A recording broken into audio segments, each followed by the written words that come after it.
it was like God expressed himself to me as a father and that I was a son. And for the first time in my life, I understood what it meant to be a son. And I understood what a father really was. And I never had a bad example of a father. I had no example of a father. But this huge emotional revelation just took place in my life that transformed me probably forever. The Profile.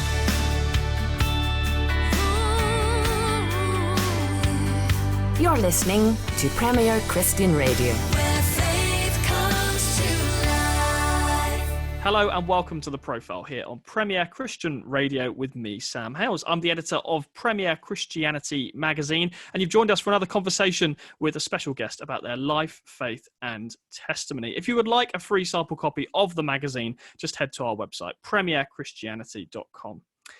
So my guest on the show today is Ari Sorko-Ram.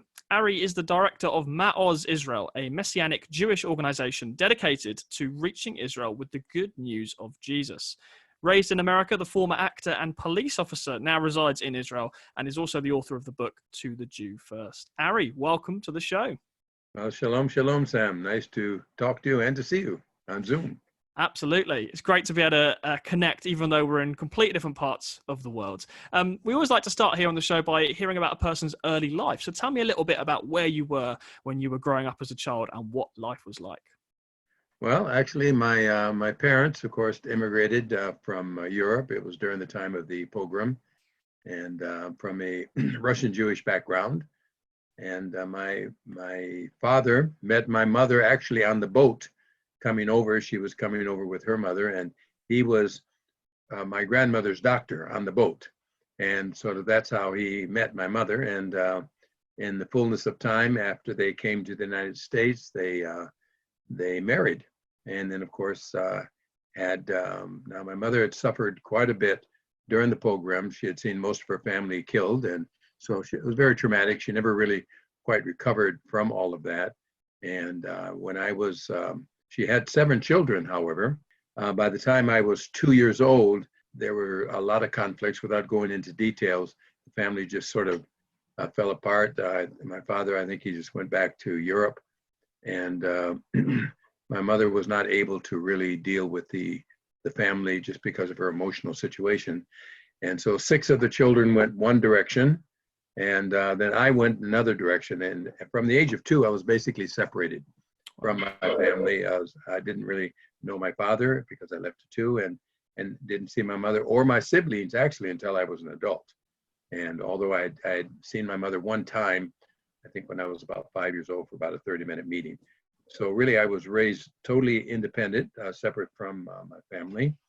And I was in a school that was funded by a large trust fund. It was in Michigan.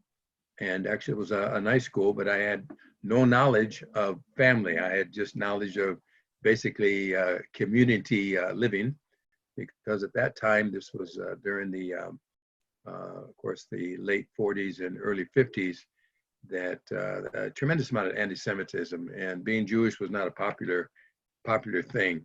And so I was always made aware that being Jewish was not a good thing. And how much of your Jewish identity, I guess, did you kind of understand? Because given you were kind of cut off from family, I know in Judaism, family is a massive part of culture. So clearly you knew you were Jewish and that was a part of your identity. But did you feel slightly cut off from that because of the family situation? Totally cut off. And everybody made it very clear that I was Jewish. And in fact, we in the Jewish community, you have like 2 names. They give you the American name, and then your middle name is always your Jewish name. In this particular school, they wouldn't use my Jewish name, which was Benjamin. You always made aware that you were Jewish and there was something wrong with you.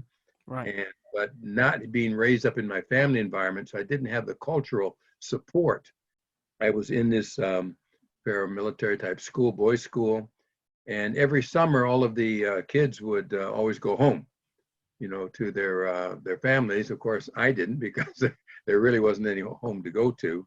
And so I would stay there on the campus, and there would be a skeleton crew of staff there. And basically that's what I would do for the 2.5 months over the summer. And but one year there was they said, listen, we have a a summer camp that you can go to if you want to, and you don't have to stay here on the campus.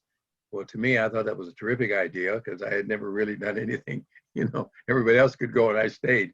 So I thought that was a terrific idea. And so I went to this camp, and of course it was one of these summer camps that they had a religious side and they had a non-religious side. Of course, I was the only Jewish person there, and I don't know if it was a Baptist thing or, I had no idea. The religious side, they made a lot of noise and they were in a tent. So I wasn't going to go there for sure. So I liked the non-religious side, which was a much smaller group. And so I went to that, and there was a young couple that really took to me. And I had never really been, somebody put that much attention to me actually in my life. I had a really terrific time in this camp, and, I was on the secular side. So they didn't do anything but just basically, just love on me, basically. So I was very impressed. And at the end of the camp, this young couple came to me and they said, "Thank you very much." And I said, "No, I want to thank you for this terrific time." They said, "No, we're thanking you for your ancestors." I said, "Well, what do you mean?" He said, "Well, because of your ancestors, we found our Messiah, and we found how to deal with our sin." Well, of course, I'm a 12-year-old kid and I have no idea what they're talking about.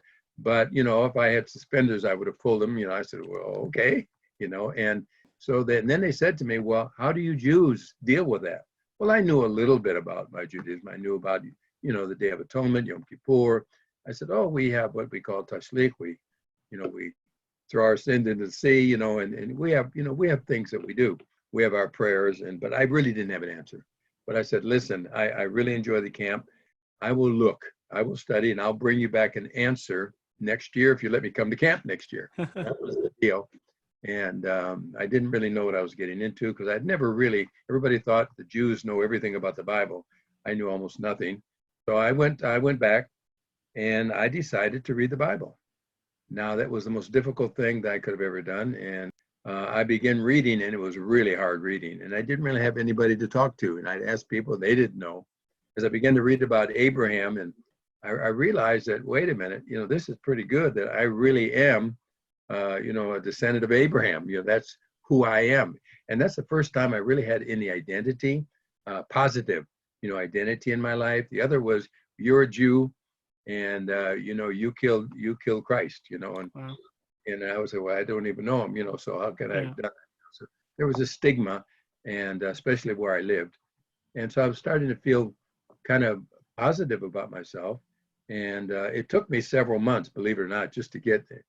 I'm still in the book of Genesis. It's a big book. Really, it was hard reading.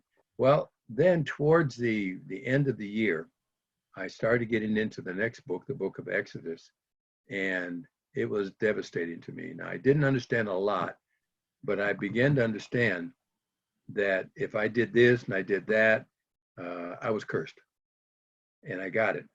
And all of a sudden, I'm just, now I become bar mitzvah. I'm 13 years old. I'm bar mitzvah. Now I'm responsible for me. It says, if you do this, you're going to be blessed. Things are going to be good. If you do this, you're cursed.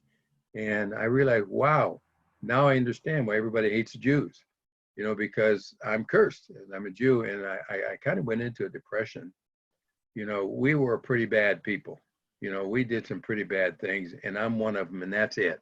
But I actually just stopped studying. I said, there's no reason to study. There's no reason to excel. There's no reason to do anything. And I was just devastated as a kid. And then I began to get angry. And I said, and I thought about this couple, and they knew. And I said, they knew I was cursed.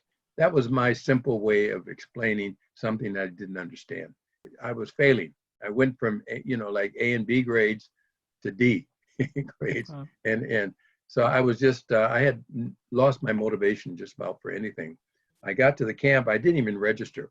I just went looking for this couple, and I found them. They were there, and I looked at them and I hollered at them. I was small for my age at the time.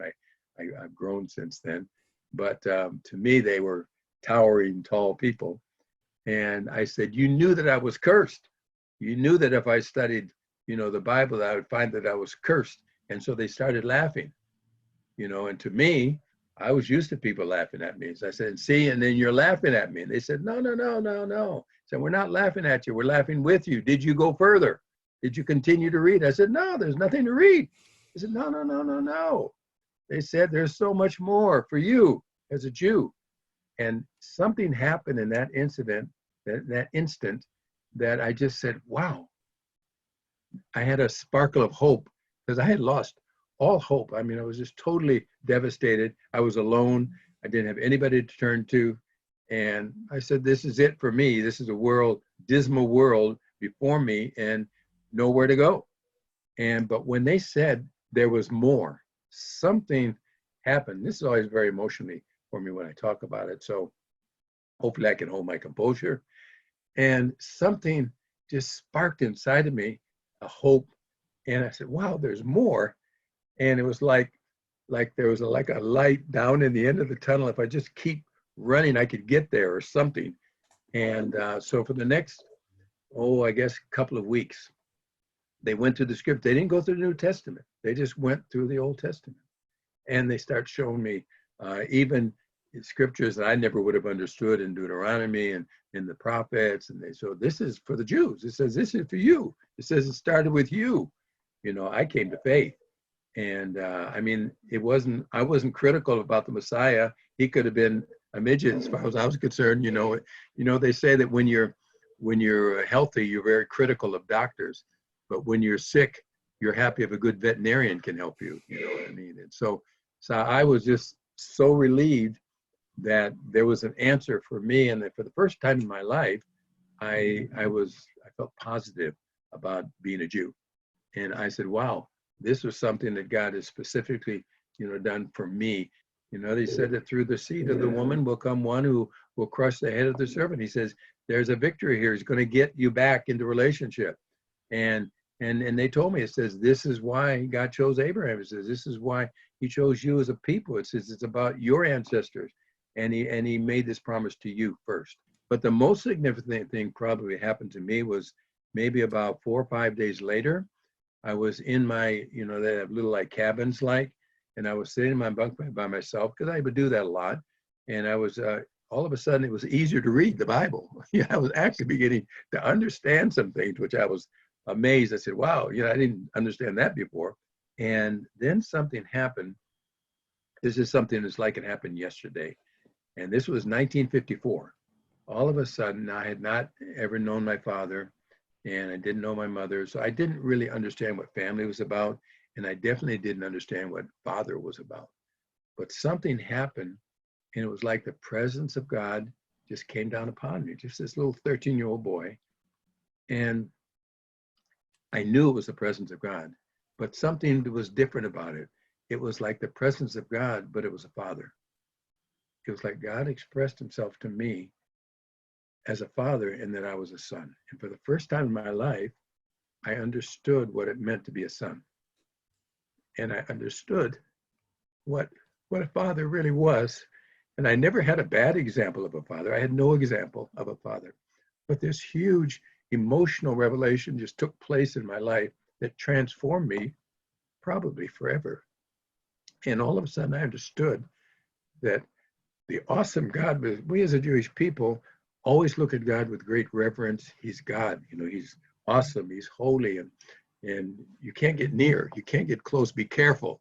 Even the word Kodesh, Kadosh, which is holy, it comes from an Akkadic word, which also means be careful. And all of a sudden, this awesome God, just presented himself to me as a father. And that transformed my life. I noticed when in telling that story, you spoke about coming to faith, and Yes. I noticed as well you didn't use the phrase "I became a Christian," and of course you have also used the phrase that you are Jewish. So for those Yes. listening who may not have heard that term before of Messianic Judaism, Mhm. and might have expected you to say "I became a Christian," Right. It's interesting, God always relates to people in forms of covenants, and then he created a people, from the descendants of Abraham and through Jacob and the tribes of Israel. And then he gave Israel another covenant. It was called the Mosaic covenant, which a lot of people don't understand. The covenant was not to make Israel holy or righteous, It was a spiritual examination to show Israel that they had a deadly spiritual disease, and so did the rest of the world. But Israel was chosen to be tested and to fail. What people don't understand, if Israel would have succeeded in the test that was given in the Mosaic covenant, in other words, if you do this, you're blessed. If you do this, you're cursed. If they would have succeeded, there would be no Messiah. In other words, you'd have to become Jewish and then keep all the Mosaic covenant in order to have a relationship with God. The purpose of that covenant was to fail. By failing the test, Israel succeeded in the purpose of the Mosaic covenant, which was to fail so that the whole world, like it says in Romans, Israel was tested, but the whole world was proven guilty. And so people seem to say, well, Israel failed, so God is doing something with us now. No, the purpose was to fail. In other words, so that Israel would look to God for the solution. Then the third covenant, which is the New Heart covenant, is to solve the problem, okay, the deadly disease, give us a new heart and a new spirit. What people don't understand, you know, when the new covenant was given, it was given to the house of Israel and house of Judah. It says in Jeremiah, new covenant, I will give to the house of Israel and the house of Judah, not like the covenant, the Mosaic covenant I gave in Horeb, the covenant which they broke. But this is my covenant. I will take my law, the same law, I will put it in their inward parts, and I will write it on their hearts. And he says, I'll give them a new heart and a new spirit. So the whole purpose of the new covenant is to solve the curses that Israel was living under, and so was the rest of the world, by the way, under the Mosaic covenant. So now they can have the blessings. They still have God's same standards. They won't do things in the flesh now. They'll serve in the newness with a new heart, with a new spirit. What the new covenant doesn't do, it doesn't change your gender, and it doesn't change your nationality. In other words, if you're British, when you come to faith, you don't become Chinese. You don't become an Israeli. If you're a Gentile, you don't have to become Jewish. Like in the book of Galatians, it says, you know, the Gentiles don't have to become Jewish to be a believer. The Jews had a hard time understanding that in the first century. It took them 30, 40 years, you know, at least 20 years to figure out Gentiles do not have to go into the Abrahamic covenant to come into the new covenant. But the Jews don't have to leave the Abrahamic covenant to come into the new covenant. So coming back to your story just for a moment, I know you went into the police and then you actually had a career in acting, in television and film. I'd love to know, what was your acting career highlight? When I graduated out of high school, I went into the military and I went to Europe. And because I had a knack for languages, I went into special assignment. And because I was athletic, I went into sports. So I played sports in Europe on the French national rugby team. And then I played for the Army, football league. And from there, I signed in the NFL, the National Football League with St. Louis Cardinals. And I signed with them for a year or so. And then from there, I went back to college, undergraduate and graduate school as a research psychologist. And from there, I went to the sheriff's department because I wanted to study behavioral research. So I was a sheriff in Los Angeles County. And then from there, they asked me, a friend of mine, Dean Martin, who's a well-known actor, and some people said, I'd like you to play detective, because I was a detective. They screen test me for Screen Gems, which is now Warner Brothers. The next thing I know, I was busy doing films. I've done well over 120 films, television and movie screen. Was Hollywood a straightforward place or a difficult place to be a Messianic Jew? It was a challenge. Interestingly enough, a large percentage of everybody in Hollywood is Jewish. And so that I had a popular connection with a lot of my friends, even though I was Messianic Jewish. It was just, you know, it was sort of growing. It was not the huge thing that it is, much bigger than it is now. And because I had, by that time, I'd been a believer for quite a long time and had a lot of knowledge. And of course, and I did studies at the University of Judaism, you know, the rabbinical school. So I had a lot of knowledge of the Jewish thing. So I was not really challenged that much. Everybody knew what I believed, and they hired me because I was an actor, and hopefully a fairly decent one. And no, I had very, very little conflict with the issues. I did have challenges because the moral fiber of the people in Hollywood was challengeable, you know, was challenging. And I always had to stand very firm and just say, listen, I don't drink, I don't smoke, I'm not a swearer, and I don't play parts that do. And so I was known that don't even talk to him about this movie. No. That's, I imagine, it's a very admirable stance to take. I imagine if you were in Hollywood today, it might be difficult to find a part where there's no swearing, no drinking. Yeah, I think things have gone downhill in Hollywood. I think the moral fiber of the film and the media industry has is deteriorated to a level that it's very heartbreaking. Such a powerful media is now being used for very dubious purposes, and it's not something that I would pursue at this point or recommend people pursuing unless it's strictly in the believing in the honorable environment. You, as you mentioned, had a very varied career from NFL to sheriff's department to then career in acting, and then as you hinted at, you then moved from acting to Israel. So tell me a little bit about how that happened. Well, the reason actually I came back to Israel is Israel was doing the Israeli version of the Entebbe film. So I had signed a contract with Warner Brothers to actually do the Entebbe film. And then I had met Shira, who was my wife. So we had some mutual friends, Jack Hayford, who was in California, and a few other people. And she was there trying to find Messianic Jews that would be willing to come back and immigrate to Israel on the law of return. And because there were no really believers here in the country, Messianic Jewish believers, maybe a handful, and to start something here in the country. So we met in Hollywood through some mutual friends and some friends of the Hollywood Reporter. And she gave me a challenge to come to Israel. And I said, listen, I just signed a TV contract and I'm committed for the next couple of years. And I can't break this contract. Well, she showed me a film that she had done with Yigal Yadin about Megiddo, and it was excellent. In fact, it had won the New York Film Festival Award that year for Best Documentary. And I said, wow, she's pretty qualified. And so I'll tell you what I do. I said, I have a list of 23 things. And if the Lord can answer these things in the next few weeks, I'll come for a year. Well, within 2 weeks, everyone was answered. I had a job in Israel. I was able to get out of the series without being blacklisted. I mean, it was like right down the list. So I said, okay, well, I'm coming for a year. I thought I was coming just for a year. I told my agents, told everybody I'm leaving. And most everybody is Jewish anyway, so they understood. Okay, you're going back to Israel. That's your, what we call Mishigas, that's your craziness. Go there for a year, sabbatical, and come back. Okay, and come back to work. So I came to Israel, and not shortly after that, I realized God was calling me back to Israel. I saw the need, and the Lord began to speak to me, and I saw that Shira's vision and my vision was very, very similar. The importance of restoring the Jewishness of the gospel and to raise up an Israeli body. It's not the message of a synagogue. It's not the message of a church.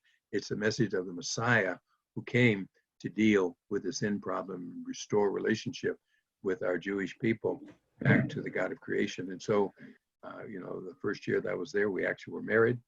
And that's when we began the work. And when we started, you could count all the Israeli Sabra believers, meaning those who were born here. You could count them all literally on two hands. So when we started, the idea of Messianic Jews was a total new concept here in Israel. And we began the first, full of the Spirit, Hebrew-speaking congregation in modern Israel. And we started that way. And now, of course, there's many, many groups. We've been able to encourage a lot of people. And now there's a lot of people we don't even know. And when we started, like I say, just a handful, and now maybe 30,000 more, or more believers. It's interesting that you mentioned in biblical times, the early church for a period thought that the gospel was just Jewish, and they had to be convinced. And we read about it in the book of Acts that no, the gospel is for the whole world. Right. Do you think things have almost flipped round now? Because I think when most Christians think about mission, they think about, going to the nations, going to the ends of the world. And I think sometimes specifically Jewish evangelism or sharing your faith in Israel and Messianic Judaism, it's not always talked about so much, is it? So is it almost that the problem's now reversed and actually people need to be reminded of to the Jew first? Yeah, absolutely. And when we say to the Jew first, we're never saying to the Jew better. It just means there's biblical order. And the covenant was made to the house of Israel and house of Judah. The Jewish people took it to the nations. And it took them a while to figure it out because even the Gentiles would meet in the synagogues. And they would say, listen, Gentiles do not have to become Jewish to be born again, but Jews do not have to become Gentile to be born again. We are to keep our national identity and our national purpose. There are things that only the Gentile nations can do in the body of the Messiah. Then there are things only that Israel can do in the body of the Messiah. It's just like there's only certain things that only men can do, certain things only women can do. But we need to understand each other's role in God's overall plan so that we can endorse each other and encourage each other in our uniqueness. And we're uniquely different within the same body, but in unity of spirit and purpose. And I think this is the challenge that people come, they love Israel, but they don't understand that, when they say, well, don't you want to be a Christian? And the Jew will say, no, but if they say, do you want to have a personal relationship with God as a Jew? Well, yeah, how do I do that? That's a whole different thing. And then we need to understand Jews are not better than Gentiles. Gentiles are not better than Jews. We are uniquely different. And we need to affirm each other in our purposes in God. What the nations do to the Jewish people and to Israel will affect what God does to the nations. Because the Messiah, he is coming back to Jerusalem. He's not coming back to New York City or London unless it's for a visit.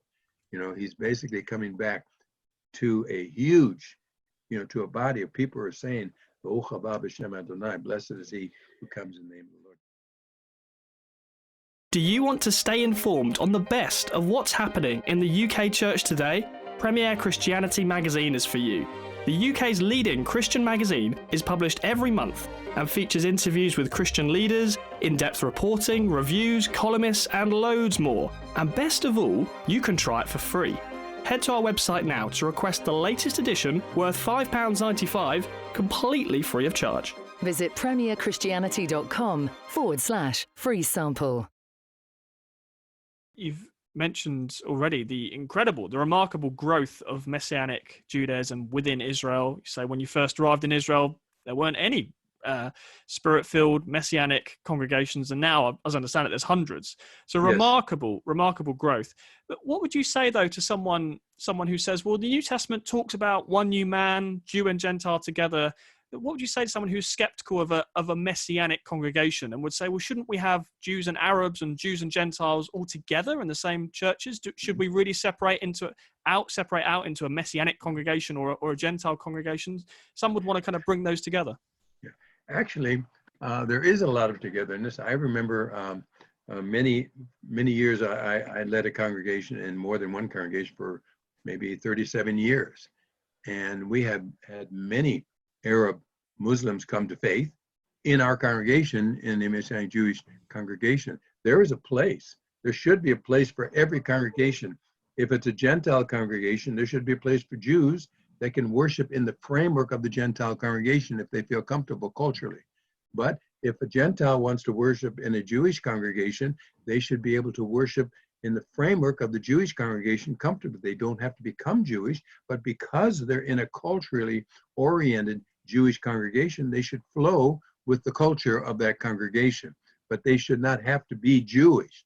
We have people actually from China, that are students, at the university, and they enjoy the congregation, but we don't want them to try to be Jewish. We want them to be Chinese, but enjoy our Israeli culture in our congregation. Okay. Now, someone who says, I am called to become a part of the nation of Israel, there is a biblical plan and a biblical purpose for a person becoming Jewish, meaning that he takes on the destiny of the Jewish nation and the Jewish people. That is a biblical pattern. I don't see any biblical pattern for a Jewish person to become non-Jewish. I don't see any biblical path for that. But there is a biblical pattern and a path if somebody, not for the sake of having a better relationship with God, not for the sake of saying, well, I want to be a Jewish believer because it's better status. There's no such thing as that. That's foolishness. I call that an inflammation of your Jewish gland, the absolute foolishness. It does not enhance your status as a believer, whether you're Jewish or whether you're Gentile. I've spoken to Jewish people before who are very, very cautious, very reluctant whenever any words such as evangelism or sharing your faith or conversion, just have a gut reaction against that. And quite understandably, given some of the history, because of course, sadly in the past, when Christians have tried to share their faith with Jewish people, they've not done it in ways that today's Christians would recognize. I mean, we don't have to go into it. We know Christianity, there are terrible things in church history with violence and all the rest of it. So given that, evangelism to Jewish people in Israel is actually incredibly controversial, isn't it? Politically, it's very, very difficult. It is politically controversial because of politics. But as far as the general community, the general Israeli community is very open to, when I use the term gospel, it may be a little different than what the Gentile church uses as gospel. The gospel is Genesis through Chronicles. But you say Malachi, okay? It's Genesis to that is the gospel. And so we believe that the most important thing is restoring the gospel. In other words, restoring what Moses said. When Israel will believe what Moses said, when Israel will believe what the prophets say, then they'll believe in Yeshua, because they'll see the doctor's diagnosis and say, I've got a deadly spiritual disease. And I know when I teach the covenants, by the time I finish with the Mosaic covenant, 99% of everybody, Israelis, are saying they're either running out the door or saying, what do I need to do to be saved?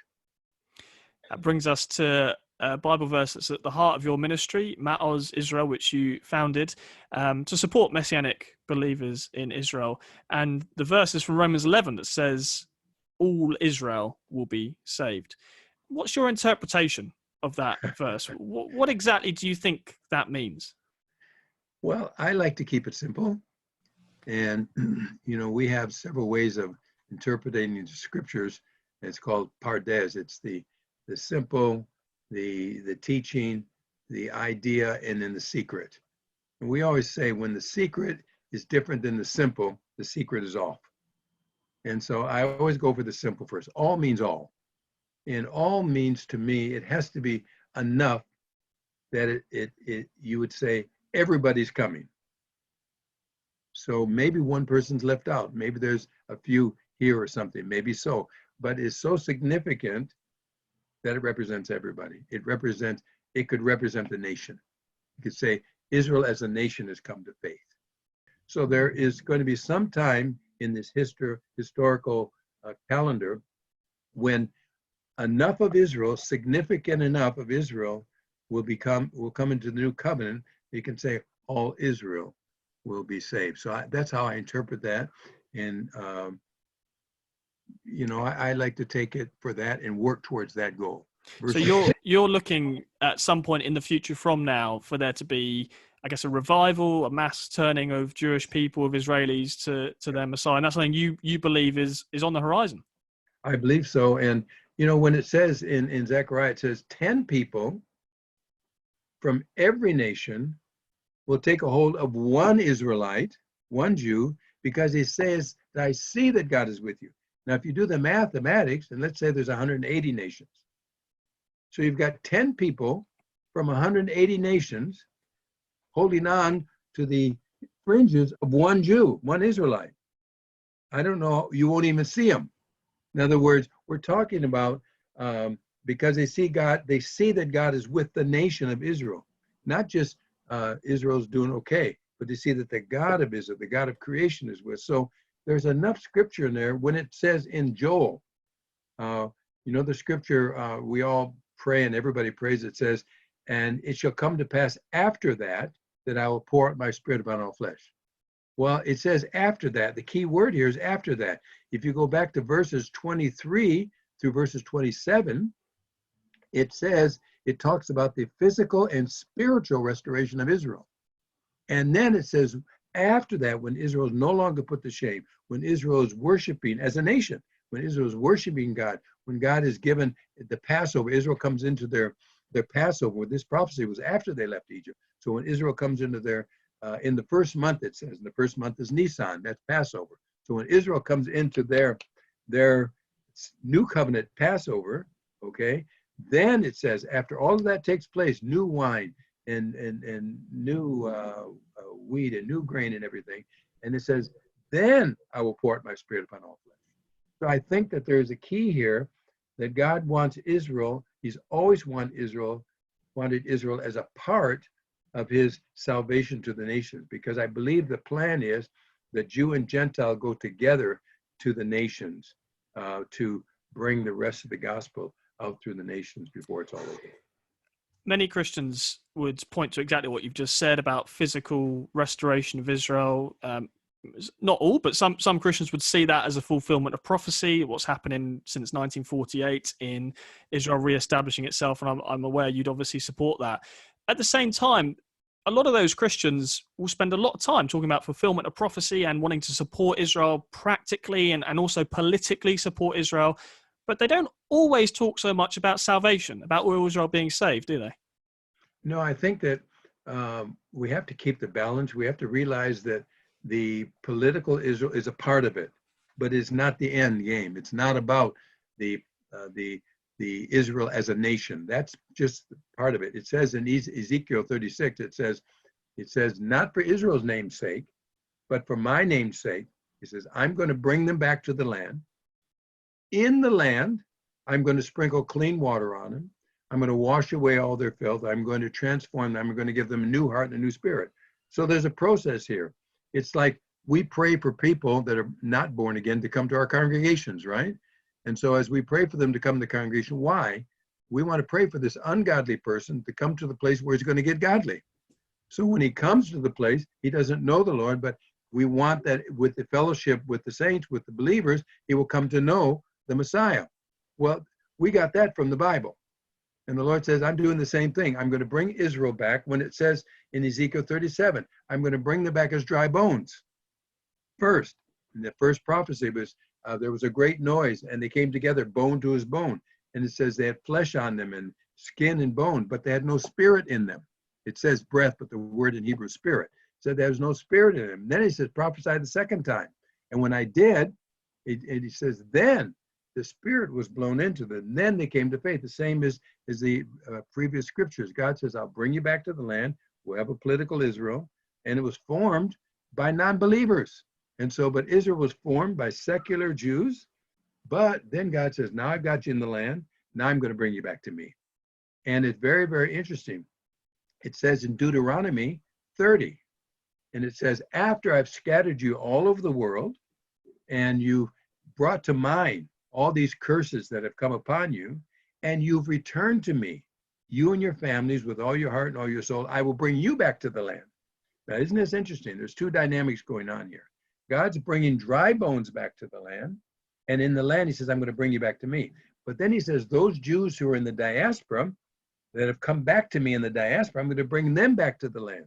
Did you know that all of the congregations that were started here, let's say 20, 30 years ago, were started by Jews that were born again out of the land, came to faith outside of the land, came back to Israel and began to breathe life into the dry bones. So the foundational congregations that are in the nation of Israel today were founded, and the parent congregations of these were founded by born again Jews who were born again out of the country, came back to the land and began to breathe life into the dry bones, and says it will raise up a great and mighty army. So the biblical pattern has been God will bring them back to the place as not born again, but in the land, he will bring revival into the land. What would you say to a Christian who would say, I love what you're doing and reaching people. Wonderful to see Jews discovering Jesus, Yeshua as their Messiah, but would say, actually, my concern as a Christian is also for Christian Palestinians who are persecuted by the Israeli government. Perhaps they can't get out of Gaza. Perhaps there's issues in Bethlehem. Christians in the Palestinian territories who a person might say are persecuted by the Israeli government. What would be your message to a Christian who says that and says, actually, my heart and my concern is for the Christian Palestinians as much as it is for Messianic Jews as well?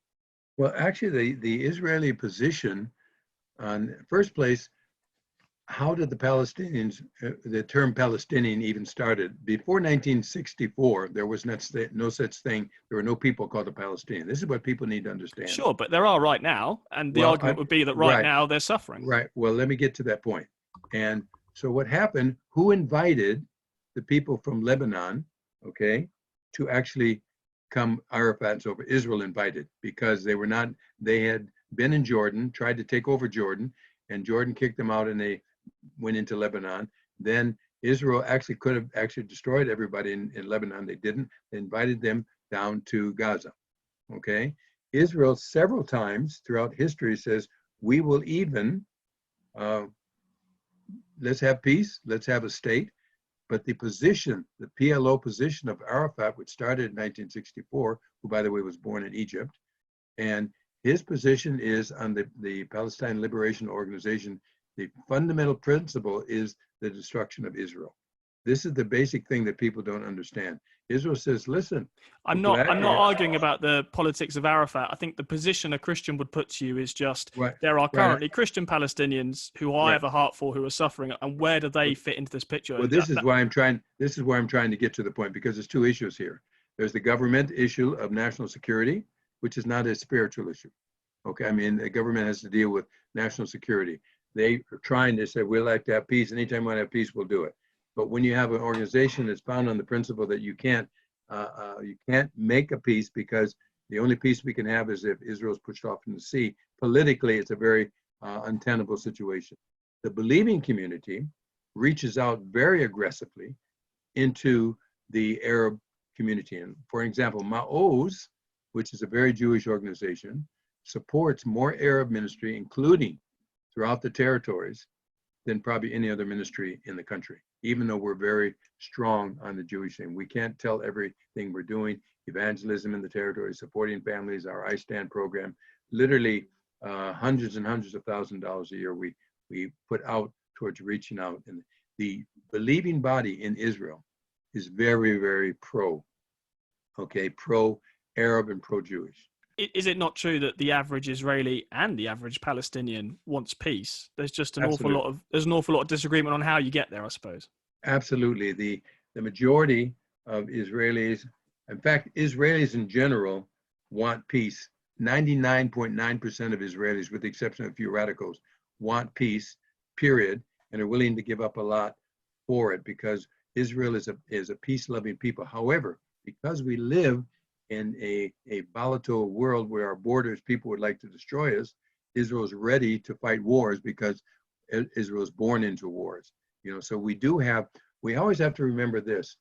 I think God's policy is in Jeremiah writes on it, and I think it's either Jeremiah 12, which really speaks to it very, very concisely. It's 12 verse 14.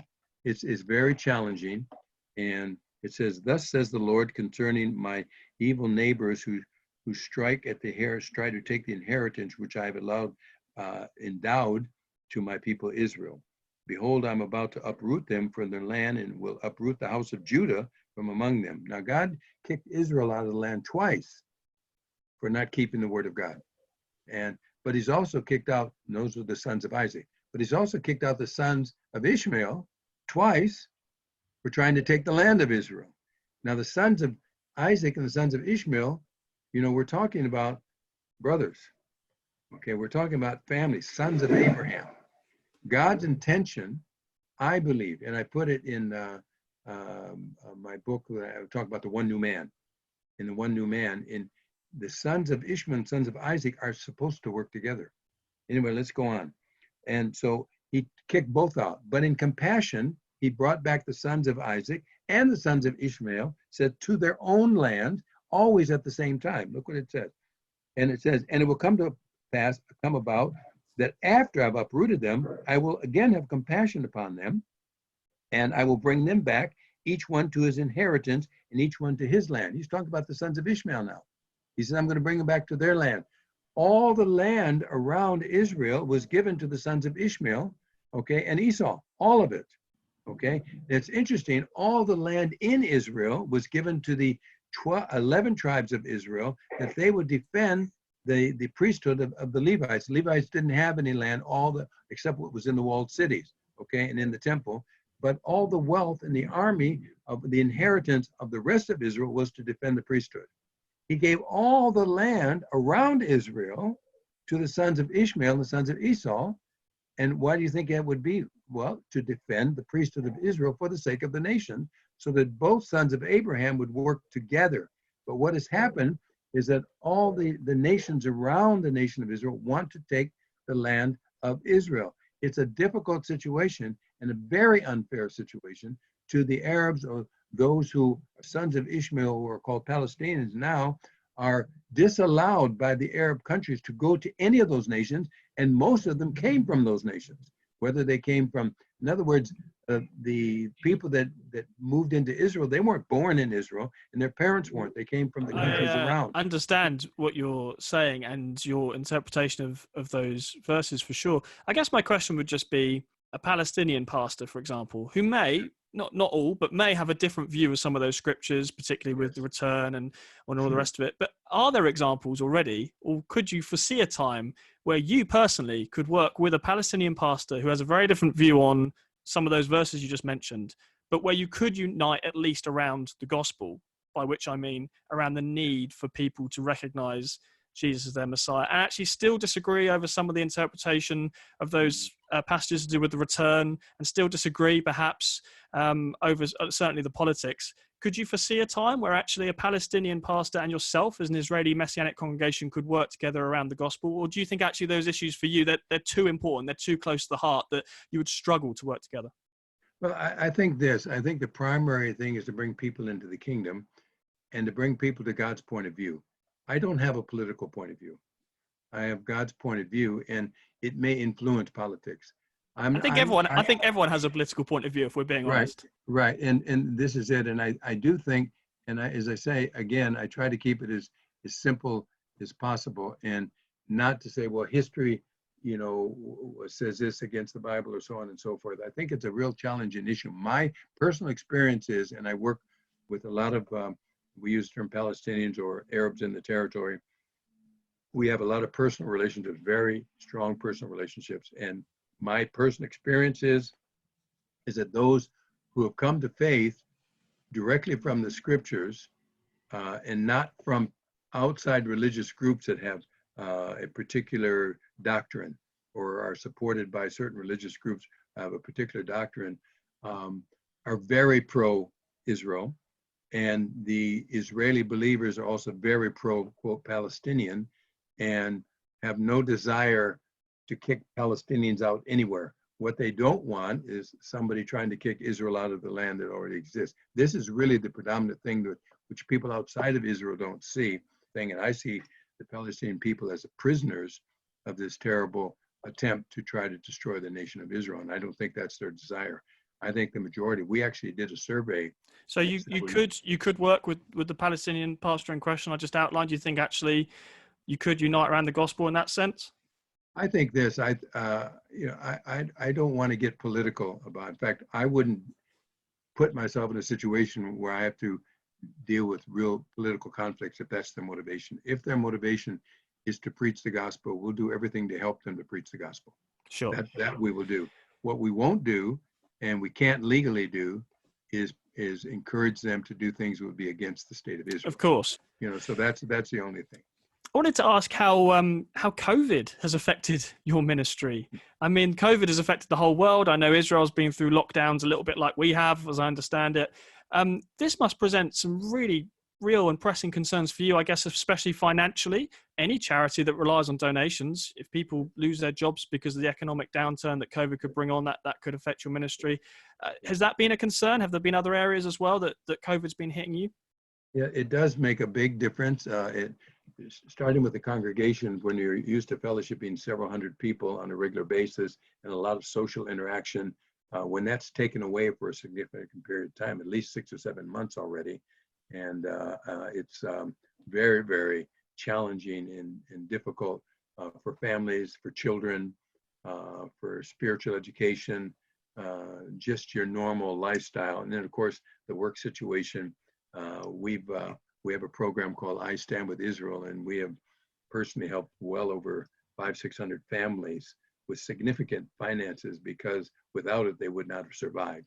And so that's one of our big challenges, just to help families survive. They have food on their table, they can pay their rent. These are pretty significant challenges. As far as the congregation is concerned, we do miss that fellowship, but we have developed, like here we are on Zoom, and we have developed the internet community in a way that probably wouldn't have developed before. And the high tech that is beginning to be integrated in the community is far more sophisticated than it's been in the past. Sure. But it's not the same. It's not like giving a hug to somebody in the congregation. Something probably we miss more than anything else, just reaching out and hugging one another, and expressing how much we love each other in the Lord. And as you mentioned, because of the financial stress on families, it doesn't impact the finances for ministries, that, including ours and every other ministry, that we need financial support to be able to minister. Yes, it is an impact, but there is grace, and the Lord is, sometimes we're amazed how people just have a special desire to help in a certain area. It's interesting you mentioned how you've used digital technology and Zoom for church. I guess that's happened all around the world, but it did remind me, of course, last time I was in Israel, had the opportunity to go to Google's headquarters. Something not many people know about your nation, that it's incredibly tech savvy. I wish we had more time to delve into that and 101 other things. I've really enjoyed our conversation. Thank you so much, Ari, for sharing. And if I may slightly misappropriate a phrase that I love, then maybe we can do this next year in Jerusalem, perhaps in person. Oh, that's a good one. I hope it was constructive. I tried to be as open as possible. And okay, shalom, shalom, Sam. It was a blessing, and blessings to you, and have a blessed week. Shalom, shalom.